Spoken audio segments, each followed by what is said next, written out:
Hey guys, in this video we're going to take a look at how you can allow or don't allow TV shows on the iPhone 13 series. First, let's go back to the home screen by swiping up at the bottom of the screen, and on the home screen tap on settings.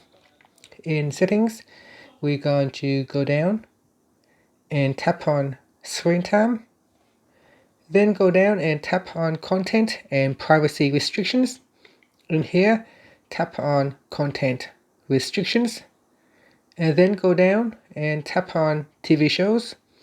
Now in here you can choose don't allow TV shows, or go to the bottom and tap on allow TV shows. Now you can also restrict TV shows based on the rating. So you got PG rating, G, or TV 14, MA. So basically MA is like 15 plus, 14, PG's any age from 13 and below.